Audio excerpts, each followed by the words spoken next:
Question number 1 है which increase of temperature which of this changes. तो मतलब temperature increase change करने से क्या चेंज होगा, तो वॉल्यूम ही चेंज होगा।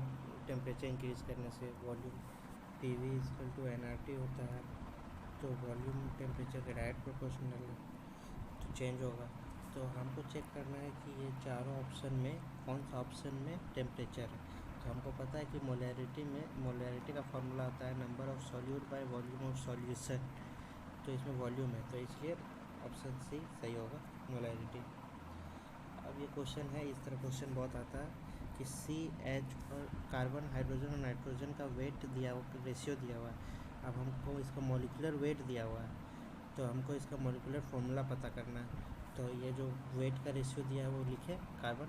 अब इसका मोल का रेशियो निकालेंगे, तो मोल का रेशियो कार्बन का मॉलिक्यूलर एटॉमिक मास होता है 12, हाइड्रोजन का 1, नाइट्रोजन का 14। तो ये किए और सिंपलेस्ट वैल्यू निकालेंगे। ये वैल्यू आया था तो इसको 4 से इंटू करके सिंपलेस्ट वैल्यू निकालेंगे, 3:4:1 आ गया। तो फिर इम्पेरिकल जो आया वो इम्पेरिकल फार्मूला हुआ CH4, मतलब लोवेस्ट नंबर होता है, तो वो होता है सिंपलेस्ट फार्मूला होता है इम्पेरिकल फार्मूला। अब हम इम्पेरिकल वेट निकालते हैं, इम्पेरिकल वेट निकाल दिए फार्मूला से, ये मॉलिक्यूलर फार्मूला से इम्पेरिकल वेट निकाल दिया। और हमको पता है कि इसका मॉलिक्यूलर वेट दिया हुआ है 108, और n होता है कि कितना टाइम्स मल्टीप्लाई करें इसको कि इसका मॉलिक्यूलर फार्मूला आ जाए, मतलब molecular formula equal to n into empirical formula. तो ये n निकालने के लिए हम निकालेंगे मेरा molecular weight by empirical weight. तो n आया 2, ये निकाले तो 2 आया, तो फिर इसको n से मल्टीप्लाई कर दिए तो ये आ गया molecular formula. Number of atoms इतना ग्राम दिया हुआ है ना, नंबर ऑफ़ एटम्स इतना दिया, हमको मॉलिक्यूलर वेट पता है, मतलब एटॉमिक वेट पता है आयरन का 55.85, तो मोल्स कितना आ गया, given weight by atomic weight, तो 10 मोल्स आ गया, 10 मोल्स आ गया। अब हमको चेक करना है कि ये सारा ऑप्शन में किस में 10 मोल के बराबर है। तो क्या पूछा पहला question, twice that of 60 gram carbon, तो एटॉमिक वेट 12 है, तो इसका मोल निकालेंगे 60/12, 5 मोल आया, तो ट्वाइस ऑफ इट बोला है, तो 5 इंटू 10 मोल बराबर 10 मोल हो गया, तो ऑप्शन है सही।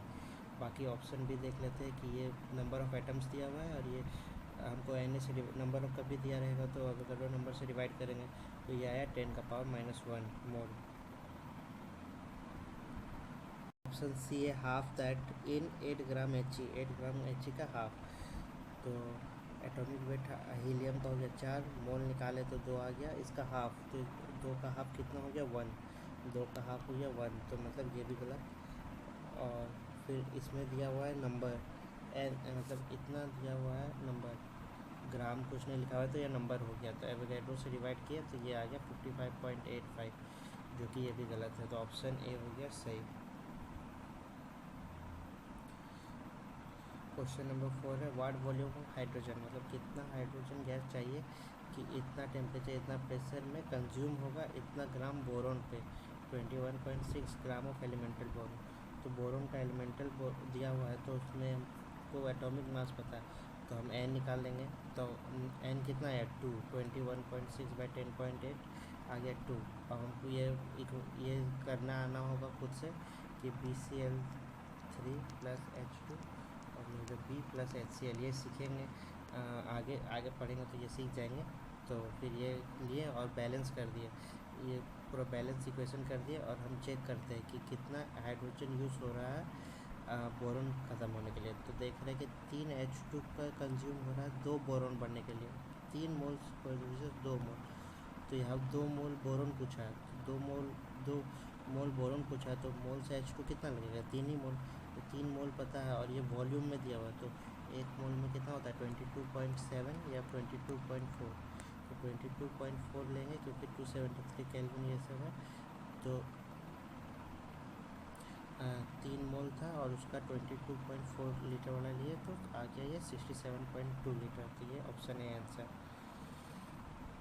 क्वेश्चन नंबर 5 है, ये AI 2003 में सब में लिखा हुआ है कि 25 ml of solution of barium hydroxide और titration with 0.1 molar solution of hydrochloric acid litre इतना वॉल्यूम। तो हमको ये पता है कि मोलिकुलरिटी में N/V होता है, तो इसका मोल निकालने के लिए मोलैरिटी से वॉल्यूम को मल्टीप्लाई कर देंगे। ये मोल निकालने के लिए ये कर देंगे। तो लेट ये है कि PaOH2 का मोल हो गया m, ये इक्वेशन दिया हुआ है तो हम लेट ले लिए m। तो इसका मोल निकालिए BH2 का m/25। तो और यहाँ पे HCl का मोलर और वॉल्यूम दिया हुआ है, मोलैरिटी और वॉल्यूम दिया हुआ है। तो नंबर ऑफ मोल्स निकालनी है इसका। और दो वो इक्वेशन में जब हम लोग बैलेंसिंग करते हैं तो मोल बाय स्टोइकियोमेट्रिक कोफिशिएंट करते हैं।